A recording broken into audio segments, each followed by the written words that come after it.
শুরু হচ্ছে আমাদের আজকের গল্প, এক রাত্রের অতিথি। বুড়ো মাঝিটাকে তাড়া লাগানো বৃথা জেনে অনিমেষ বহুক্ষণ আগে চুপ করেছিল। তার ফলে মাঝি আর আরোহী দুজনেই হাল ছেড়ে নিশ্চিন্ত হয়ে বসেছে। মাঝির বকাটাই রোগ, এমনকি ভাবভঙ্গি দেখে মনে হচ্ছিল এটাই পেশা। ওর বউ কতদিন মরেছে, ছেলের বিয়ে দিয়ে কি ভুল করেছে, জামাই কেন মেয়েকে নেয় না, ছোট জামাইটা জুয়ারি, ছেলেটা নেশা করতে পেলে আর কিচ্ছু চায় না। খুব ছেলে বয়সে ও একবার কলকাতা গিয়েছিল, কিন্তু অত হট্টগোলে মাথা ঠিক থাকে না বলে পালিয়ে আসতে পথ পায়নি। আবার একবার যাবে মা কালীকে দর্শন করতে ইত্যাদি তথ্য পরিবেশন করার ফাঁকে ফাঁকে কেবলমাত্র দম নেবার প্রয়োজনে যখন থামে, তখন শুধু দাঁড় বাইবার কথা মনে পড়ে ওর।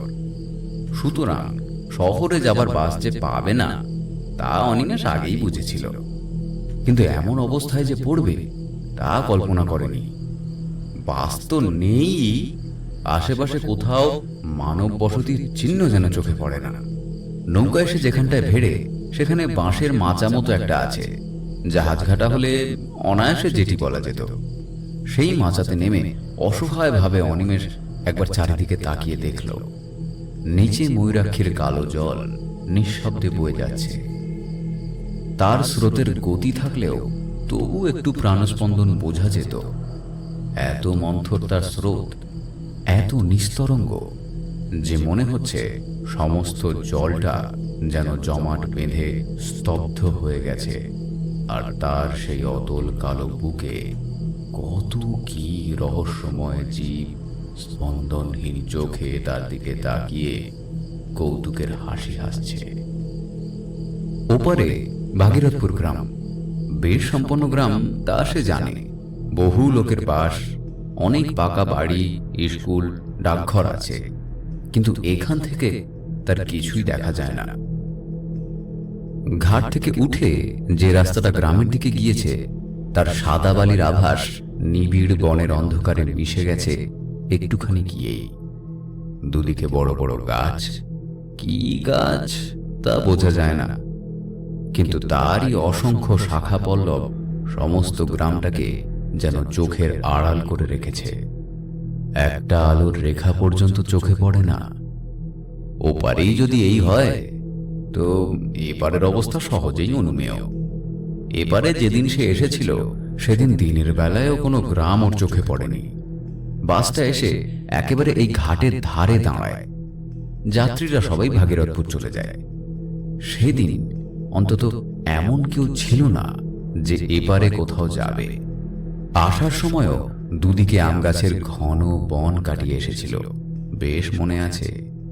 হয়তো ছিল কোথাও ঘরবাড়ি, কিন্তু তা ওর চোখে পড়েনি। পারাপারের জন্য একটা খেয়া নৌকা আছে, চওড়া ভেলার মতো প্রকাণ্ড বস্তু, কিন্তু শেষ বাস চলে যাবার পর আর ওপার থেকে কেউ আসবার সম্ভাবনা নেই জেনে সেই ইজারাদারও বহুক্ষণ বাড়ি চলে গেছে নৌকাটা উপরে বেঁধে রেখে। বাবু ভাড়াটা। তাড়া লাগায় মাঝি, বিহবলতা কাটে, কিন্তু যেন আরো ব্যাকুল হয়ে ওঠে অনিমেষ। ভাড়াটা কি রে? এই অন্ধকার রাত্রে আমি এখানে কোথায় থাকবো? তুই তো 1 ঘন্টার রাস্তা 7 ঘন্টায় এনে আমাকে এই বিপদে ফেললি। এখন নিদেন ওপারে পৌঁছে দে, দেখি কোথাও একটু আশ্রয় পাই কিনা। এপারে এই জঙ্গলের শেষে কি বাঘের পেটে প্রাণ দেব? চল ওপারে নিয়ে চল। সে কি? কেন রে, কি হয়েছে? তার উত্তরে মাঝি যা বলে তার অর্থ হচ্ছে এই যে ওপারে অন্য নৌকা গেলে খেয়ার ইজারাদার বড্ড বকাবকি করে, পুলিশে ধরিয়ে দেয়। সুতরাং ওপারে যাওয়া ওর পক্ষে সম্ভব নয়। অনিমেষ তাকে অনেক করে বোঝালো। ওপারে তাকে ধরবার জন্য ইজারাদার যদি বসে থাকতো তো অনিমেষ তাকেই ডাকতো। শুধু ইজারাদার কেন, জনমানবের চিহ্ন থাকলেও সে মাঝিকে এই অনুরোধ করত না। কোনো মতে নামিয়ে দিয়ে সে চলে যাক, তাতে যদি কেউ তাকে ধরে তো অনিমেষ তার দায়ী, ইত্যাদি সব কথার উত্তরে তার সেই একই উত্তর। অনিমেষ তখন রাগ করে বলল, তবে তুইও থাক, আমি তোর নৌকাতেই এই রাতটা কাটাবো। আজ্ঞা, কুটিও লাড়লাম। শুধু তাই নয়, দাঁড়ের একটা ধাক্কা দিয়ে নৌকাটা খানিকটা দূরে সরিয়ে নিয়ে গেল। টাকাটি ছুঁড়ে দেন কেন, বাড়ি চলে যায়। তবে টাকাও পাবি না, যা। রাগ করে বলে অনিমেষ, কিন্তু যখন সে দেখে বুড়োটা সত্যি সত্যিই একটা নিঃশ্বাস ফেলে ঘুরমুখ হচ্ছে, তখন সে একখানা 1 টাকার নোট দলা পাকিয়ে ছুঁড়েই দেয়। যা বেটা যা, পথেই ডুবে মরিস তো ঠিক হয়। মনে মনে বলে অনিমেষ। ব্যাস, এরপর সব পরিষ্কার। ওপারে ঘন বনের নিবিড় তমিশ্রা, সামনে অতল শান্ত জলে তারই রহস্য যেন জমাট বেঁধে, আর এবারে তার চারপাশ ঘিরেও দৈত্যের মতো কতগুলো গাছপালা। ভয়াবহ অন্ধকার বিস্তার করে সমস্ত সভ্যতার চিহ্ন, এমনকি আকাশকেও যেন আড়াল করে রেখেছে। বাস এসে দাঁড়ায় এবং ঘোরে যেখানটায়, সেখানে খানিকটা ফাঁকা জায়গা আছে বটে, কিন্তু সে যেন আরো ভয়ঙ্কর। সুটকেসটা মাথার উপর পেতে সেখানেই জেঁকে বসলো অনিমেষ। বাঘ ভাল্লুক যদি সত্যি আসে তো জলে ঝাঁপিয়ে পড়তে পারবে, এখানে খানিকটা তবু নিরাপদ।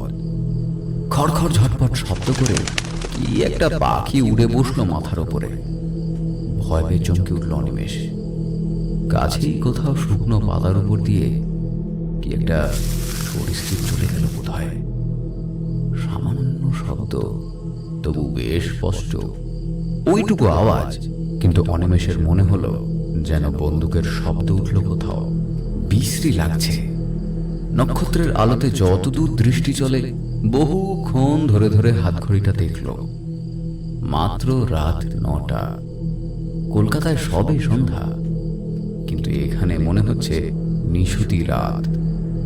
এখনো দীর্ঘ সময় তাকে এখানে অপেক্ষা করতে হবে। কখন ভোর হবে, তারপর কখন ইজারাদারদের ঘুম ভাঙবে, তবে সে একটু লোকালয়ের মুখ দেখতে পাবে। বাস একটা আসে এখানে সকাল 8টা নাগাদ। সন্ধ্যাতে যেটা এসেছে সেটা কাছাকাছি কোনো গ্রামে থাকে।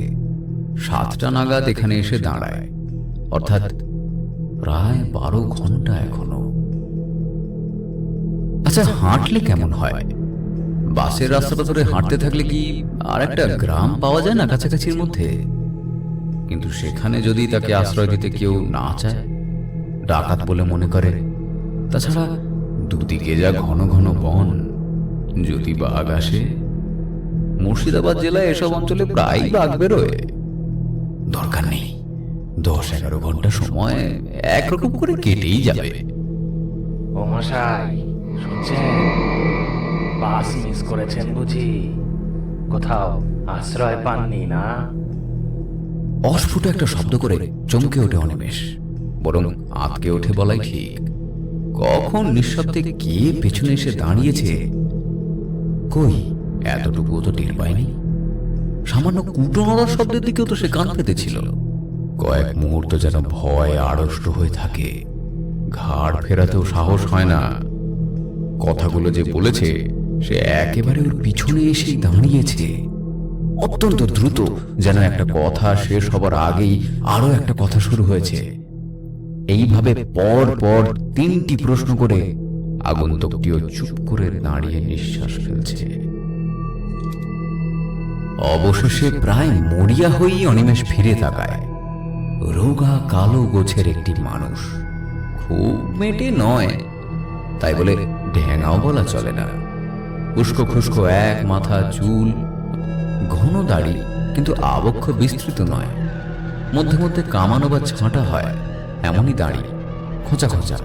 একখানা খাটো আধময়লা কাপড় পরনে, কোঁচার খুঁট গায়ে জড়ানো। মোটা ভুরুর আড়ালে কোটরগত চক্ষুর তীক্ষ্ণ দৃষ্টি নিঃশব্দে শুধুমাত্র চাহনির দ্বারাই যেন অনিমেষের সমস্ত ইতিহাস পূর্বাপর আয়ত্ত করার চেষ্টা করছে। বলছিলুম যে আপনি বোধহয় কোথাও আশ্রয় পাচ্ছেন না, না? তাহলে বরং চলুন না হয় আমার কুটিরেই, কোনো মতে রাতটা কাটিয়ে দেবেন। হায় রে, আঙ্গুল ফললম্বিত কুন্তলা বনমালা শোভিতা কপাল কুণ্ডলারা শুধু উপন্যাসেই দেখা দেয়। যাকে নবকুমারের অদৃষ্ট তার নয় তা তো বোঝাই যাচ্ছে, তাই বলে কি ওর চেয়ে ভদ্র চেহারার কেউ জুটতে নেই? এই লোকটাকে দেখেই যেন পাগল বলে মনে হয়। শেষ পর্যন্ত এর আশ্রয় গিয়ে কি আরো বিপদে পড়বে? কি বলেন, যাবেন নাকি? আমতা আমতা করে অনিমেষ। আপনি আপনি এখানে মানে? আমার এখানেই একটা ঘর আছে, এই যে। লোকটা আঙুল দিয়ে দেখায়। সত্যি তো, এই তো, বলতে গেলে তার সামনেই পাড়ের উপর একখানা ঘরের ঘর। ও অঞ্চলে যেমন হয় তেমনই। আশ্চর্য, এতক্ষণ তার চোখে কি হয়েছিল? লোকটি বোধহয় তার মনের ভাব বুঝেই হেসে বললে, ঘরে আলো ছিল নাকি না, তাই অন্ধকারে টের পাননি। আমিও বাড়ি ছিলুম না, নদীর ধার দিয়ে একটু বেড়াতে গিয়েছিলুম। অন্ধকারে একা একা বেড়াতে বেশ ভালোই লাগে। এখানে বাঘের ভয় নেই?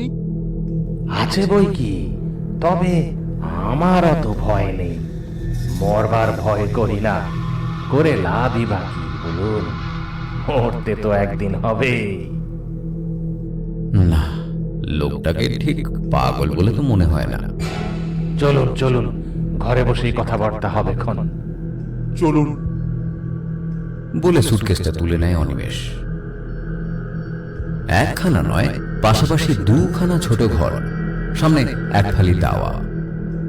ভেতর দিকে আরো কি আছে তাও নজরে পড়ল না। দাওয়া বেশ ঝকঝকে করে নিকানো, পরিচ্ছন্ন। লোকটি আগে আগে পথ দেখিয়ে নিয়ে গিয়ে, দাঁড়ান আলো জ্বালিয়ে বলে ওকে দাওয়াতেই দাঁড় করিয়ে রেখে দৌড় খুলে ভেতরে ঢুকলো। তালা চাবির বালাই নেই, দৌড় শুধু ভেজানোই ছিল। ঠেলা দিতেই নিঃশব্দে খুলে গেল। ভেতরে ঢুকে আশ্চর্য রকম ক্ষিপ্রতার সঙ্গে একটা আলো জ্বেলে লোকটি বলল, আসুন আসুন, ভেতরে আসুন। ঘরে আসবাবপত্র বেশি ছিল না। একটি তক্তপোষের ওপর একটা মাদুর বিছানো। শয্যা বলতে এই, একটা বালিশ পর্যন্ত নেই। একপাশে একটা দড়ি টাঙানো, তাতে খান দুই কাপড়। তার মধ্যে একটা লাল মেঝেতে জলের মেটে কলসি, একটা কাঁসার ঘটি এবং পিতলের পিলসুজে একটা মাটির প্রদীপ। এছাড়া আর কোথাও কিছু নেই। বসুন বসুন বসুন, ওই ওই চৌকিটার ওপরেই বসুন। তারপর খানিকটা নিঃশব্দে দাঁড়িয়ে নিজের দু হাত ঘষে কেন এক রকমের বিচিত্র হাসি হেসে বললে, ভালো বিছানা আমার নেই, ওই সুটকেসটা মাথায় দিয়েই শুতে হবে। আর খাবারও তো কিছু দিতে পারবো না, ঘরে আমার কিছুই নেই। আপনি মদ খান? যেন একটা আকস্মিক উগ্রতা দেখা দেয় ওর প্রশ্ন করার ভঙ্গিতে। না না, রক্ষে করুন, কিচ্ছু ব্যস্ত হবেন না আমার জন্য। আশ্রয় পেয়েছি, এই ঢের। ওই আশ্রয়টুকুই যা, বাঘ ভাল্লুকের হাত থেকে তো বাঁচলেন অন্তত, তা আশ্রয় ভালোই। ঘরখানা মন্দ নয়, হ্যাঁ কি বলেন? বলতে বলতে হেসে ওঠে সে। সাদা ঝকঝকে দাঁত কালো দাড়ির ফাঁকে চকচক করে। অনিমেষের যেন ভালো লাগে না ওর ভাবভঙ্গি। আবারও সেই সন্দেহটা মনে জাগে, পাগলের পাল্লা এসে পড়ল নাকি? আপনি এখানে কি করেন? আপাতত কিছুই না। আচ্ছা বসুন, আমি আসি। মুখ হাত ধোবেন নাকি? ধুতে পারলে ভালোই হতো, কিন্তু অনিমেষে তখন নড়তে ইচ্ছে করছে না। সে বললে, না, দরকার নেই। লোকটি বেরিয়ে গেল। অনিমেষ স্তব্ধ হয়ে বসে রইল। ভালো বোধ হচ্ছে না ওর, কেমন যেন একটা অস্বস্তি হচ্ছে। কি করে লোকটা এখানে? এমন একাই বা থাকে কেন? ঘরে কোনো রকম কিছু খাবার নেই তো? ও নিজে খায় কি? চোর ডাকাত নয় তো? লোকজনকে ভুলিয়ে এনে শেষে ঈশ্বর বাঁচিয়েছেন। ব্যাগে ওর খানকত পুরনো জামা কাপড় ছাড়া আর কিছুই নেই। পকেটেও মাত্র টাকা 6 আছে।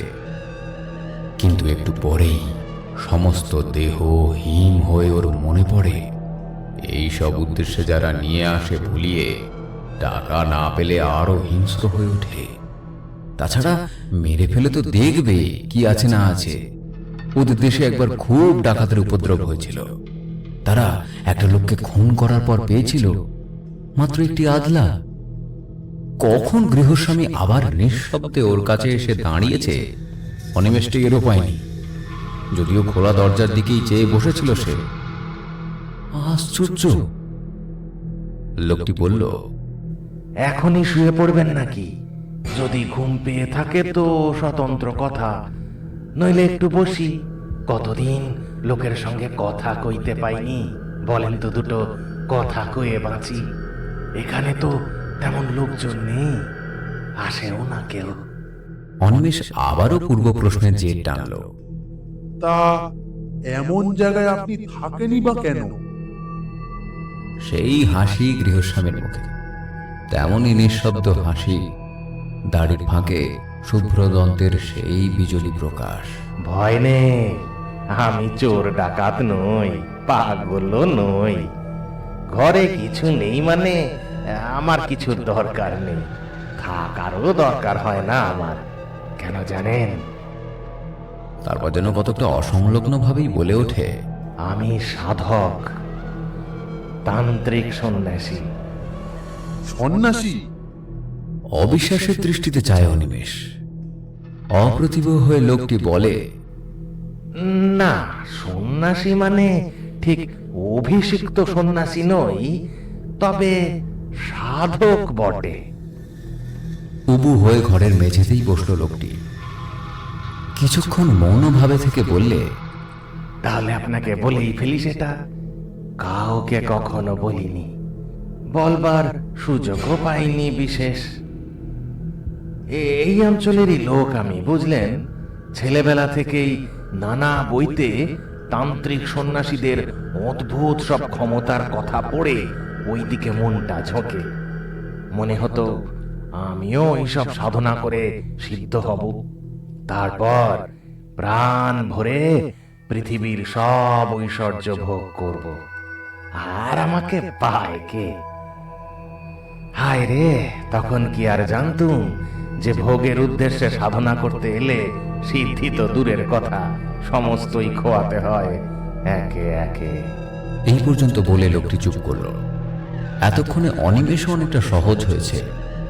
লোকটির ভাবভঙ্গি আর কথাবার্তায় সত্য কথা বলছে বলেই মনে হয়। দুশ্চিন্তা অনেকখানি কমে গেল ওর। বাড়ি আমার এ অঞ্চলে নয়, বাড়ি সেই ওই পাঁচধুপির কাছে। এখানে কেন এলুম বলছি, দাঁড়ান, বলছি আপনাকে। ছেলেবেলা থেকেই ওইদিকে ঝোঁক গিয়েছিল। স্কুলের পড়া তো হলো না, তার বদলে যত সব ওই ধরনের বই পড়তে লাগলো। পড়তে পড়তে বিশ্বাসটা খুব পাকা হয়ে গেল, কিন্তু গুরু কই? দুই একটা সন্ন্যাসী যা হাতের কাছে পেলুম, দেখলুম সব বাজে, কেউ কিছু জানে না। অথচ পথ দেখাবে এমন লোক না পেলে এগোবো কি করে? মনটা বড়ই চঞ্চল হয়ে উঠল। খাবার চিন্তা ছিল না, মাথার উপর বাবা বড় ভাই ছিল, জমি জমা তারাই দেখাশোনা করত। অবশ্য আমি বকুনিও খেয়েছি ঢের, কাজকর্ম কিছু করি না বলে, কিন্তু সেসব গায়ে মাখিনি। তবে যতদিন যেতে লাগলো মনটা ততই ব্যাকুল হয়ে উঠল। শেষমেশ আমার 23-24 বছর বয়সের সময় বাড়ি থেকে সামান্য কিছু টাকা নিয়ে বেরিয়ে পড়লুম। বেশ বুঝেছিলুম ঘরে বসে আর কিছু হবে না। এ তীর্থ ও তীর্থ করে অনেক দেশ ঘুরলুম। ভালো চাকরি বা ভালো বিয়ে করার অনেক সুযোগও পেয়েছিলুম। সংসার, বুঝলেন মশাই, মায়ার ফাঁদ পেতে রেখে দেয় সারা জগতে। যাই হোক, সেদিকে মন ছিল না বলে কেউ বাঁধতে পারল না, কিন্তু আসল যা উদ্দেশ্য তাও কিছু হলো না। এমনি ভাবে যখন ক্রমশ হতাশ হয়ে উঠেছি, তখন একদিন বাড়ি ফেরার পথে, বলতে গেলে বাড়ির কাছে এসে হঠাৎ একজনকে পেয়ে গেলুম। বক্রেশ্বরের শ্মশানের এক সাধু থাকেন শুনলুম, উলঙ্গ থাকেন শ্মশানে শুয়ে। কেউ খেতে দিলে খান, নইলে এমনিই থাকেন। কাঁচা মাংস, পাতা লতা, এমনকি বিষ্ঠা খেতেও তার আপত্তি নেই বোধ হয়। এমন নিস্পৃহ তিনি। খোঁজ করে করে গেলুম, প্রথমে তো দেখাই পাওয়া যায় না। শেষে 3 দিন ধর্ণা দিয়ে পড়ে থাকতে দর্শন পেলুম। বিপুল দেহ, তীক্ষ্ণ দৃষ্টি, পাগলের মতো ভাবভঙ্গি, কিন্তু পাগল নন। একদিন আমার চোখের সামনে দুদিক থেকে দুদল ভক্ত তাকে দর্শন করতে আসছে দেখে আমার চোখের সামনে শিয়ালের দেহ ধরে বনের মধ্যে গিয়ে সেঁতুলেন। কেউ আর খুঁজেই পেল না। বুঝলুম যে এতদিন ধরে যাকে খুঁজছিলুম, এতদিন পরে তাকে পেয়েছি। অনিমেষের মনেও ততক্ষণে গল্প জমে উঠেছে। লোকটি থামতেই সে বললে, তারপর? লোক তো পেলুম, কিন্তু তাকে ধরি কি করে? কিছুতেই ধরা দেয় না। কিছু বলতে গেলে এই শ্মশানের পোড়া কাঠ তুলে তেড়ে আসে। একদিন খুব কান্নাকাটি করতে সব শুনলে মন দিয়ে, কিন্তু তারপর যা বকুনিটা দিলে, বললে ভালো চাস তো এসব মতলব ছাড়, সাধনা করবি তুই ওই 1.5 কাঁপা নিয়ে, তোর কাজ নয়, বুঝলি, মরবি একেবারে। তাছাড়া ভোগ করার জন্য এসব কাজ যে করতে আসে তার একুল উকুল দুকুল যায়। রামকৃষ্ণ পরমহংসের গল্প পড়িসনি? মাকে বলেছিল, মা অষ্টসিদ্ধাই দে, হৃদয় বলেছে চাইতে।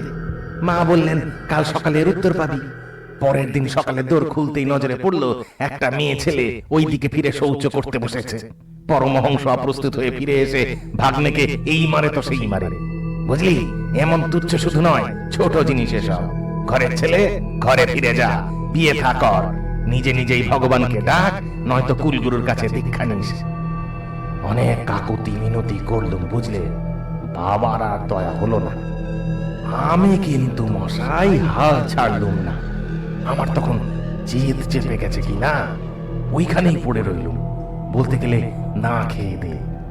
আর গোপনে ওর দিকে নজর রাখলুম, যদি আসল প্রক্রিয়ার কিছু হদিশ পাই। বুঝলেন না, এতদিন কি আর বৃথাই এই লাইনে ঘুরেছি? আসল মানুষ না পাই, ওদের ভেতরের কথা কিছু কিছু জেনেছি বই কি। তারপর হলো কি মশাই, আরো 2-1 জনকে, সাধক আর ভৈরবী, ওখানে এলো বাবার সাথে দেখা করতে। গোপনেই এলো, কিন্তু আমি তো ওইখানেই পড়ে থাকি, আমাকে এড়াবে কি করে?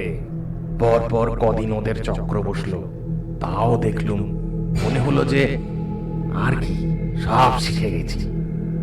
ওখান থেকে রওনা হয়ে আর বাড়ি ফিরলুম না। নির্জন স্থান, অথচ শ্মশান, লোকালয়ের কাছে এইরকম খুঁজতে খুঁজতে এসে পড়লুম। পথে নলহাটিতে একজন তান্ত্রিকের কাছে দীক্ষাও নিয়ে নিলুম।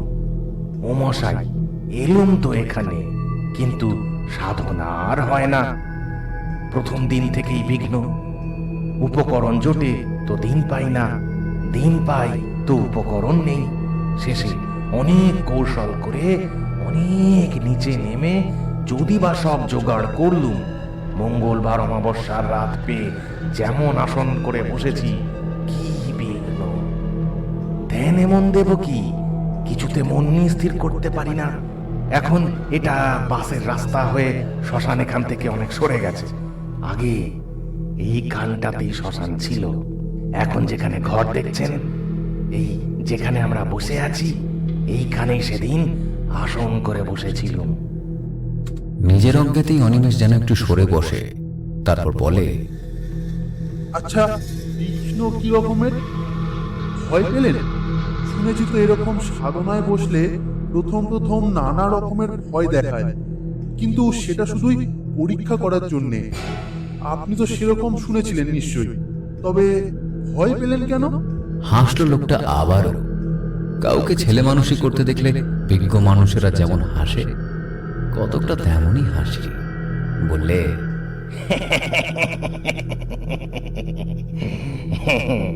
জানে তো সবাই, কিন্তু শোনা এক জিনিস আর অভিজ্ঞতাটা আর এক। তেমন অভিজ্ঞতা হলে বুঝতেন। শুনবেন কেমন?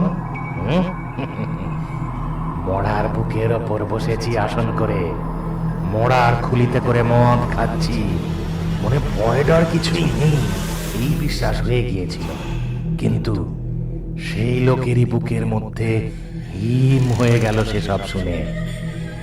না না, তেমন ভয়ানক কিছু নয়। প্রথম শুরু হলো এই ফিস ফিস কথার শব্দ, খিলখিল খিলখিল হাসি, চাপা হাসি। ক্রমে সেটাই বাড়তে লাগলো। মনে হলো 10 জন, 20 জন, 100 জন, হাজার হাজার। আপনার চারপাশে যদি লক্ষ লোকের ফিস ফিস কথারই শব্দ হতে থাকে তো তেমন হয়। আর তার সঙ্গে চাপা এক ধরনের খিলখিল হাসি। তবু আমি স্থির হয়ে আসনেই বসে রইলুম, নড়লুম না। যদিও কাজে আর মন দিতে পারলুম না, এটাও ঠিক। তারপর মশাই, স্পষ্ট দেখতে লাগলুম শ্মশানের মাটি ফুঁড়ে ফুঁড়ে যেন মড়াগুলো উঠছে। কত কাল থেকে মরেছে সব, কত হাজার বছর ধরে। এক একজনের বিভৎস চেহারা, রোগে যন্ত্রণায় বিকৃত মুখ। কেউ বা খুন হয়েছিল, কেউ বা ঠ্যাঙাড়ের হাতে প্রাণ দিয়েছে, কেউ বা গলায় দড়ির মরা ঠিক সেই অবস্থাতেই উঠেছে। তেমনি গন্ধকাটা কিংবা হাড়গোড় ভাঙা অবস্থায়। সকলেরই মুখে রাগ, চোখের দৃষ্টিতে আগুন। তারা সবাই আমার দিকে আঙুল তুলে শাসাতে লাগলো। তুই এখানে কেন? তুই কোথায় এসেছিস? চলে যা, চলে যা। জানিস না? চলে যা, এখানে আমরা কারা এসেছি? জানিস না তুই এসেছিস শ্মশান জাগাতে? চলে যা, দৌড়া, দৌড়া। তার মধ্যে একজনের আবার শুধু কঙ্কাল, বোধহয় তাকে পুঁতে রেখেছিল কোথাও মেরে। তারপর তাকে তুলে পোড়াতে হয়েছে। সেটাই সব থেকে কাছাকাছি এলো। মুখে মুখে সেই এক শব্দ।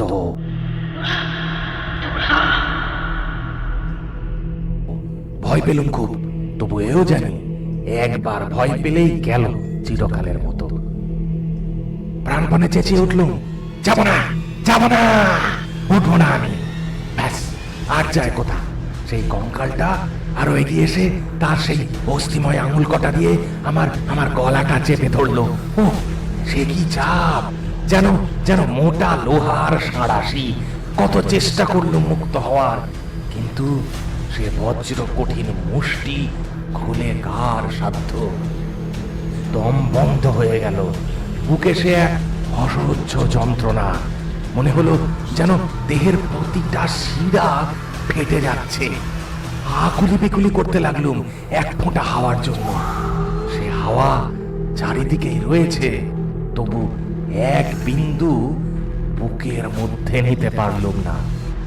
বরং আরো চেপে বসতে লাগলো সেই সাঁড়াশির মতো আঙুলগুলো।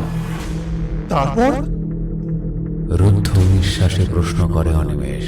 তারপর আবার সেই হাসি। তারপর আর কি? মুক্তি, মুক্তি। সেই থেকে ঘুরে বেড়াচ্ছি এখানে। কাজ নেই, কামাইও নেই, জায়গাটার মায়া ছাড়তে পারিনি। সব থেকে কষ্ট হয় কথা কইবার লোক কেউ নেই বলে। কিন্তু কিন্তু কথা কইতে গিয়েও একটা অজ্ঞাত আতঙ্কে অনিমেষের যেন গলা কিপে যায়। আপনি মুক্তি পেলেন কি করে? তা আমিও জানি না। এক সময় দেখলাম যে আমি দাঁড়িয়ে রয়েছি আমারই ভূতপূর্ব আশ্রয়, অর্থাৎ কিনা আমারই দেহটার পাশে। যারা এসেছিল তাদেরও তো কাজ শেষ। তারাও সব যে যার মতো মিলিয়ে গেছে। এক কথায় সব কিছুর শান্তি। তবু বুঝতে কয়েক মিনিট দেরি লাগে অনিমেষের। কথা কইতে গিয়েও গলার স্বর বিকৃত হয়ে যায়। তার মানে কি? আপনি কি বলতে চান যে আপনি তখন মারা গেলেন? আপনি কি মরা? প্রশ্নের শেষ অংশটা আকস্মিক আর্তনাদের মতো চিৎকারে পরিসমাপ্ত হয়। কিন্তু প্রশ্ন সে করছে কাকে? কেউ তো নেই, শুধু সে একা বসে আছে ঘরে। বাকি জিনিসগুলো ঠিক আছে, তেমনি জ্বলছে। শুধু উবু হয়ে বসে যে লোকটা কথা বলছিল সে আর নেই। কোথা দিয়ে গেল লোকটা? কখন উঠে গেল তার চোখের সামনে দিয়ে? বারবার এই ব্যাকুল প্রশ্ন ওর মনে উঠতে লাগলো, কিন্তু উত্তর দেবে কে? খানিক পরে আসল প্রশ্নটা আবার প্রবল হয়ে উঠল। তাহলে কি লোকটা যা বলে গেল তাই সত্যি? ও লোকটা মানুষ নয়, অশরীরী, বিদেহী আত্মা। খাবার কিছু লাগে না ওর, বলেছিল বটে মরবার ভয় নেই। গায়ে কাঁটা দিয়ে ওঠে অনিমেষের। কিন্তু সে শিক্ষিত ছেলে, বিজ্ঞান পড়া ছেলে। এসব মিথ্যা, কল্পনা, আত্মা সম্মোহন বলেই জানে। সে বিশ্বাস করবে না এ কথা যে এই বিংশ শতাব্দীর মধ্যভাগে বসে সে ভূত দেখেছে। আচ্ছা, পিছনে ছায়া পড়েছিল কি ওর? মনে করবার চেষ্টা করে অনিমেষ। সত্যি কি না লোকটা তার সঙ্গে তামাশা করছে? আগে যা ভেবেছিল তাই, ডাকাত বা ঠ্যাঙাড়ে জাতীয়, ভয় দেখিয়ে গেল। এরপর কাজ হাসিল করা সোজা হবে ভেবে মনকে প্রবোধ দেয় সে। এইটাই হওয়াই সম্ভব। ভূত হলে আলোয় থাকবে কি করে? বদমাইশ। আরো বেশি ভয় দেখাবার জন্য ম্যাজিক ওয়ালাদের মতো চোখে নিমেষে সরে গেছে। দৌড়টা বন্ধ করে দেবো নাকি? দেওয়াই উচিত। পালাবে? কোথায় যাবে এই অন্ধকারে? আরো তো ওদের কবলে গিয়ে পড়তে হবে। সে দেখতে পাবে না ওদের, ওরা দেখবে। তার চেয়ে দৌড় বন্ধ করে বসে থাকা মন্দ নয়। যা হওয়ার হবে। আলো তো থাকবে এখানে, লোকগুলোকে চোখে দেখা যাবে। অনিমেষ অতি কষ্টে উঠে দাঁড়ালো। হাতে পায়ে যেন জোর নেই। কোনো মতে উঠে গিয়ে সন্তর্পণে দৌড়টা বন্ধ করে দিল। বাকির ভেতরে খিল আছে, বেশ মজবুত খিল। দেখে শুনে ভালো করে বন্ধ করলো। যাক, নিশ্চিন্ত। হঠাৎ আলো নিভে গেল যে। মুহূর্তের মধ্যে কোন রকম নোটিশ না দিয়েই ঘরটা তার চারপাশ নিশ্ছিদ্র অন্ধকারে ভরে গেল। তেল ছিল না, কিন্তু তাহলে তো একটু একটু করে ম্লান হয়ে আসবে। তবে ভয় ওর গাটা হিম হয়ে গেল। তবে কি ঘরের মধ্যে কেউ ছিল? এখন ফু দিয়ে নিভিয়ে দিলে সেই লোকটা কি হয়তো তক্তপোষের নিচে ঢুকে গিয়েছিল, তখন সেইখানেই লুকিয়েছিল। তাই সে ওর চলে যাওয়াটা লক্ষ্য করেনি। নিশ্চয়ই তাই। কি সর্বনাশ! এ যে হিতে বিপরীত হলো। ওদের হাত থেকে বাঁচতে গিয়ে একেবারে ওদের মুঠোর মধ্যেই এসে পড়ল। পকেটেতে দেশলাই পর্যন্ত নেই। যতদূর মনে পড়ে ব্যাগও নেই। ব্যাগটাই বা কোথায়? চৌকিটা যে কোন দিকে তাও তো মনে পড়ছে না। উফ, কি বদমাইশ লোকটা! ক্রুদ্ধ স্বরে, হয়তোবা একটু ভীত কণ্ঠেই অনিমেষ বলে উঠল, কে কে ওখানে? আলো জ্বালো বলছি শিগগির, নইলে ভালো হবে না। দেখিয়ে দেবো মজা। কি জানলে না তো? নিস্তব্ধ চারিদিক। কোথাও একটা জনপ্রাণী আছে বলে মনে পড়ে না। রহস্যময় সুগভীর স্তব্ধতা। ঘরে কি জানলা ছিল তাও তো মনে পড়ছে না। চাই জানলা খুলে দিলে তবু একটু নক্ষত্রের আলো আসে। অনেকক্ষণ চুপ করে দাঁড়িয়ে থেকেও জানলা কোন দিকে মনে পড়ল না। আচ্ছা, একটু এগিয়ে গেলেই তো দেওয়াল। হাতড়ে দেখতে দোষ কি? পরক্ষণে মনে পড়ল, আরে আচ্ছা, বোকা তো সে। দৌড়টাই তো রয়েছে, খুলে বেরিয়ে পড়লেই তো হয়। ঘরের অন্ধকারের চেয়ে বরং বাইরের অন্ধকার ভালো। তারার আলো আছে। ব্যাগটা থাকে, প্রান্ত বাঁচুক। যেদিকে দৌড় দিয়েছে এই মাত্র সেই দিকেই হাত বাড়ালো। ওই সেই দরজা, অথচ ও তো সবে বন্ধ করে এবার ফিরেছে আর আলো নিবেছে। তবে কি ও দিক ভুল করেছে? এদিকে দরজা ছিল না। আন্দাজে আন্দাজে এগিয়ে যায় সে। এইটুকু তো ঘর, দেওয়াল পেলে দেওয়াল হাতড়ে হাতড়ে ঘুরলেই দরজা পাবে। শুধু ভয় হচ্ছে ও লোকটা না এই সুযোগে পেছন থেকে মেরে বসে। কিন্তু উপায় বা কি? এদের কবলে যখন এসে পড়েছেই মরিয়া হয়ে এগোয় অনিমেষ। এক পা করে যতটা সম্ভব নিঃশব্দে এগোয়। 1, 2, এ কি? এই যে 20 পা হয়ে গেল। ঘরটা যতদূর আন্দাজ হয় 10-12 ফুটের বেশি হবে না লম্বায়। নেহাতি ছোট্ট ঘর, অথচ 20 পা মানে অন্তত 15 ফুট। আরো 2 পা, আরো 10, আরো 20।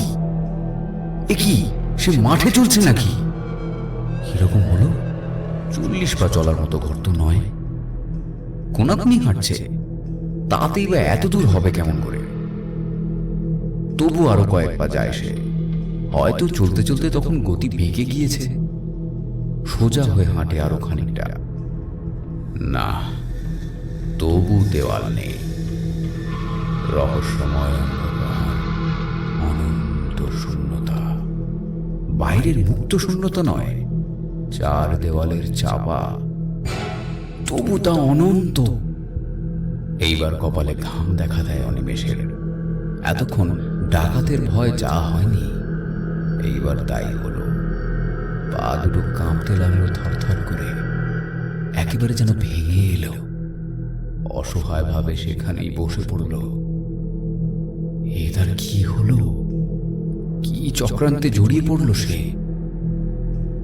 তবে কি সে লোকটা অশরীরী? সত্যি সত্যি? সে কি তাহলে কোনো প্রেত জনের মায়াতে এসে পড়েছে?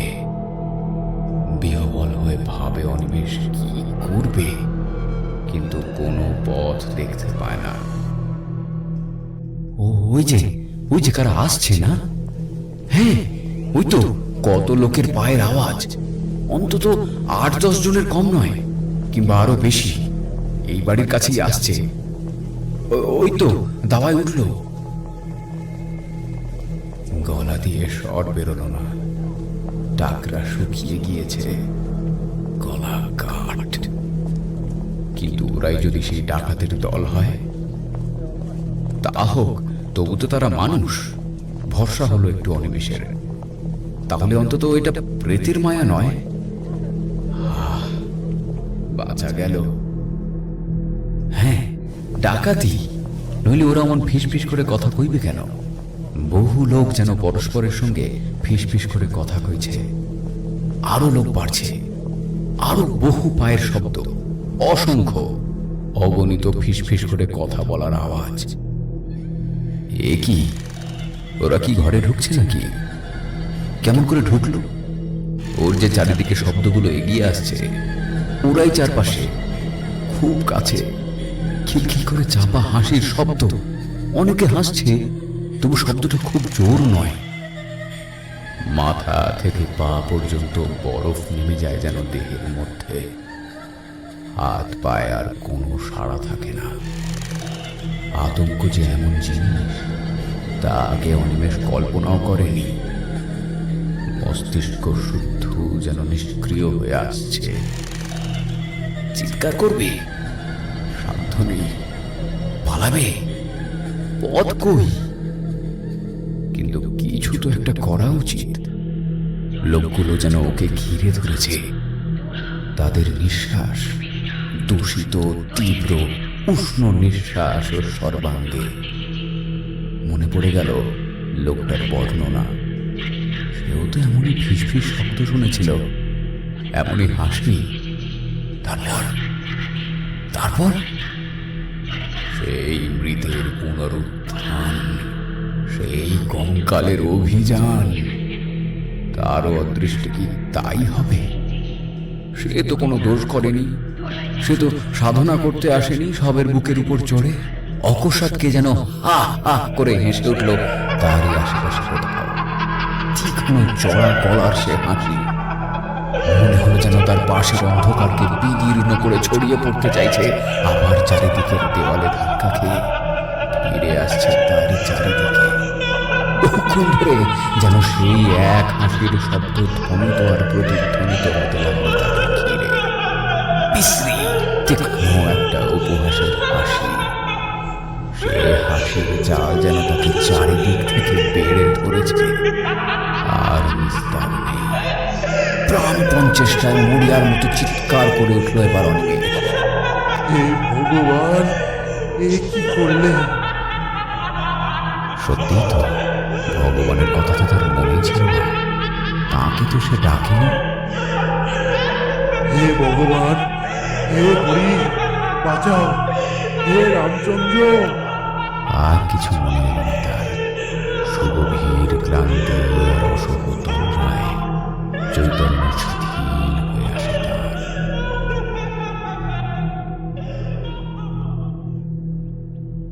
ঘুম যখন ভাঙল অনিমেষের, তখন সকাল হয়নি, কিন্তু ফর্সা হয়েছে একটু।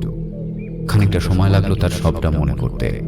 তারপর ধর্মড়িয়ে উঠে বসে ভালো করে চেয়ে দেখল নদীর ঘাটেই। ঘুমিয়েছে কখন? সুটকেসটা খানিকটা দূরে একটা গাছতলায় পড়ে আছে। আরে, সে ঘরটা কোথায় গেল? যত দূর দৃষ্টি যায় কোথাও কোনো ঘরের চিহ্ন মাত্র নেই। সে কি নৌকা থেকে নেমে সেখানেই ঘুমিয়ে পড়েছিল? তাই হবে হয়তো সবটাই ওর স্বপ্ন। সে উঠে নদীতে গেল মুখ হাত ধুতে। মুখ ধুতে গিয়ে মনে হলো সুটকেসটা তার হাত থেকে গাছের তলায় গেল কিভাবে।